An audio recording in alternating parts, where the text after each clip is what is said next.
بسم اللہ الرحمن الرحیم۔ کوئی شخص کسی پر اعتراض کرتا ہے تو اس اعتراض کرنے کی کئی ساری وجوہات ہوتی ہے۔ اس میں سب سے بڑی جو وجہ پائی جاتی ہے اعتراض کرنے کی، سب سے بڑی جو وجہ پائی جاتی ہے وہ اعتراض کرنے والا شخص اپنی کم علمی کا اعتراف کر رہا ہوتا ہے کہ جو آپ نے بات کہی وہ میرے مطالعے سے باہر ہے۔ اب تیرے مطالعے سے باہر ہے تو وہ تیری غلطی ہوئی اور تیری کم علمی ہوئی، تو نہ کہ اس کہنے والے کے اوپر اعتراض کر دے، چہ جائے کہ وہ یوں کہتا کہ یہ بات مجھے سمجھ نہیں آئی یا یہ بات میرے مطالعے سے باہر ہے، آپ مجھے سمجھا دے اور آپ بتا دے کہ یہ بات کہاں پر ہے، میں بھی اس کا مطالعہ کر لوں۔ ایک وجہ اعتراض کرنے کی سب سے بڑی اور جو اکثر پائی جاتی ہے لوگوں میں وہ کم علمی ہوتی ہے، اور اعتراض کرنے والا شخص اپنی کم علمی کا اعتراف کر رہا ہوتا ہے۔ اور دوسری وجہ اعتراض کرنے کی وہ حسد ہے کہ حسد آدمی کو اندھا کر دیتا ہے۔ اسی لیے حدیث میں ہے ایاکم حسد، حسد سے بچو، فإن الحسد یأکل الحسنات، حسد آدمی کی نیکیوں کو ایسے کھا جاتا ہے کما تأکل النار الحطب، جیسے آگ لکڑی کو کھا جاتی ہے، او قال الحشب، یا فرمائے کہ گھاس کو کھا جاتا ہے۔ حسد آدمی کے عقل پر پردہ ڈال دیتا ہے، اور حسد کی آگ میں جب کوئی جلتا ہے اور اتنا جلتا ہے کہ حسد کی بنا پہ آدمی حق کا منکر ہو جاتا ہے، وہ حق کا انکار کر بیٹھتا ہے حسد کی بنا پر جب کسی سے حسد ہوتا ہے۔ اللہ تعالی ہم سب کی حفاظت کرے۔ تو دوسری وجہ اعتراض کرنے کی حسد ہوتا ہے کہ کسی آدمی کے ساتھ حسد ہے تو اس کی حق بات کو بھی جھٹلا دو، یہ نہیں کہ اسے پوچھ لیا جائے، نہیں، جھٹلا دو۔ اور تیسری وجہ اعتراض کرنے کی وہ بدگمانی ہوتی ہے اور بات کو صحیح طور پہ نہ سمجھنا ہوتا ہے، اور اسی لیے فرمایا کہ متکلم کے کلام کی مراد متکلم خود جانتا ہے، متکلم کے کلام کی مراد متکلم خود جانتا ہے، سامع کے سماعت کے فہم پر اس کا مدار نہیں ہے۔ متکلم کے کلام کی مراد متکلم جانتا ہے کہ آپ متکلم سے پوچھ لیں کہ یہ بات آپ نے کہی میری سمجھ میں نہیں آئی، آپ ذرا مجھے سمجھا دے۔ یہ تو طریقہ احسن ہے اور یہی اصل طریقہ ہے۔ صحابہ کے ہاں تو تعویل کر لیا کرتے تھے۔ حضرت علی رضی اللہ تعالیٰ عنہ کے پاس ایک صحابہ آئے اور آ کے کہنے لگے کہ میں نے چوری کی ہے۔ حضرت علی فرمانے لگے کہ آپ اور چوری؟ فرمایا ہاں میں نے چوری کی ہے۔ کہا کیا چوری کی ہے؟ کہا میں نے اونٹ چرا لیا ہے۔ حضرت علی رضی اللہ تعالیٰ نے تعویل کر لی، فرمایا نہیں، تو نے وہ اونٹ اپنا سمجھ کے کھول لیا ہوگا۔ آپ دیکھیں تو صحیح صحابہ کا مزاج کیا ہے، اور آج کے دور کا مزاج دیکھیں آپ کیا ہے کہ کسی کی غلطی نہ ہو تو بھی اس کے اوپر تھوپ دو کہ آپ نے یہ غلطی کی ہے اور آپ نے یہ بات کہی ہے۔ اور صحابہ کا مزاج یہ کہ وہ غلطی ہونے کے باوجود تعویل کر رہے ہیں۔ فرمایا حضرت علی رضی اللہ تعالیٰ نے کہ آپ نے چوری نہیں کی ہوگی، وہ آپ نے اپنا اونٹ سمجھ کے غلطی میں کھول لیا ہوگا۔ لیکن چوری کرنے والا شخص اور وہ ایسا مصر ہے، وہ فرمانے کہ نہیں میں نے تو کسی کا اونٹ ہی سمجھ کے کھولا ہے۔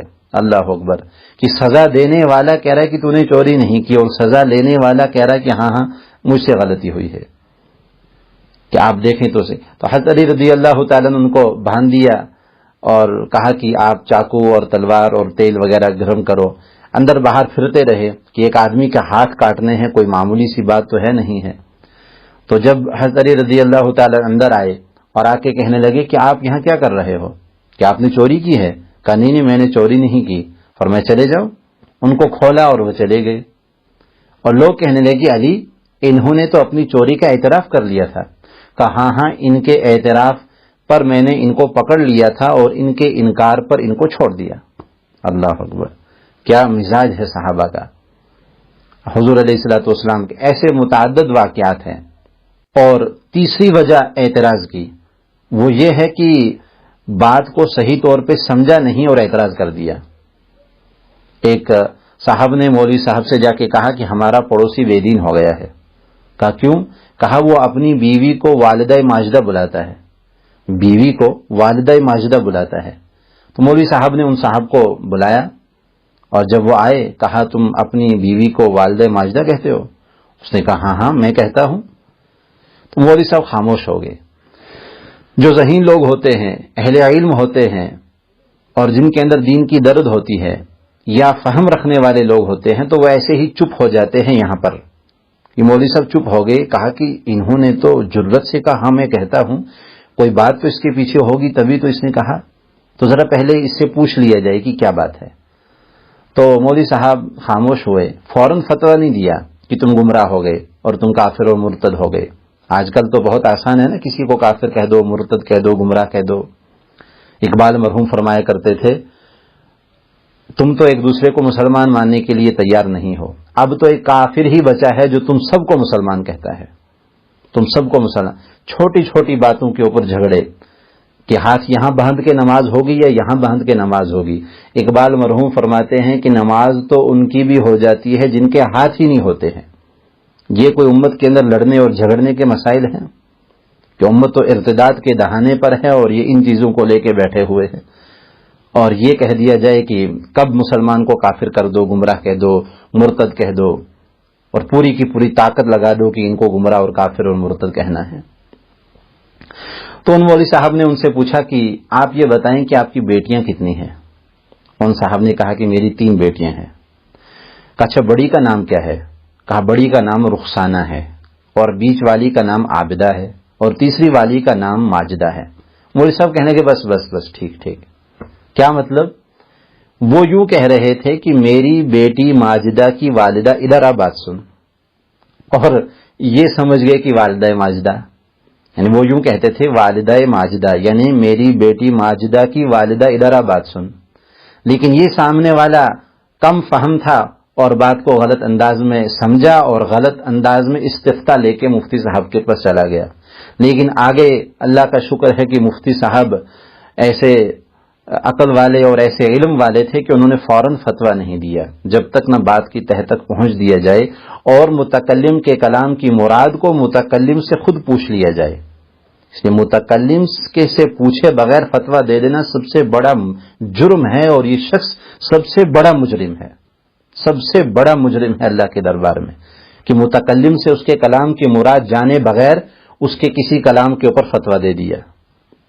گمراہی کا کتنی عجیب سے عجیب تر بات ہے یہ. تو وہ اپنی کہہ رہا تھا کہ میری بیٹی ماجدہ کی والدہ ادھر آ, یعنی کہ والدہ ماجدہ ادھر آ بات سن. لیکن یہ سامنے والا صاحب کچھ اور سمجھا.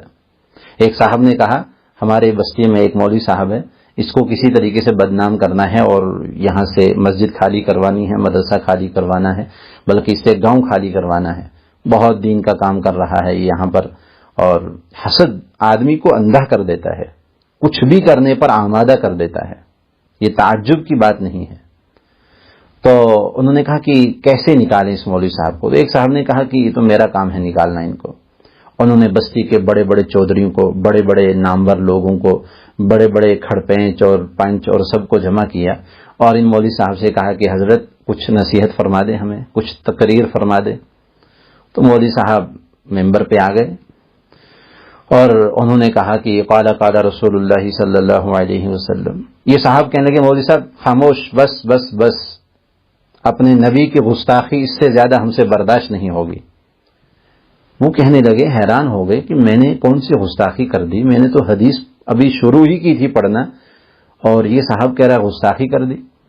کہا کھڑپیں صاحب سنا آپ نے, چودھری صاحب سنا آپ نے, اور فلاں فلاں صاحب سنا آپ نے, ہمارے نبی اتنے خوبصورت گورے اور چٹے ہیں اور یہ ہمارے نبی کو ایک نہیں 2 بار کہہ رہا ہے قال قال رسول اللہ.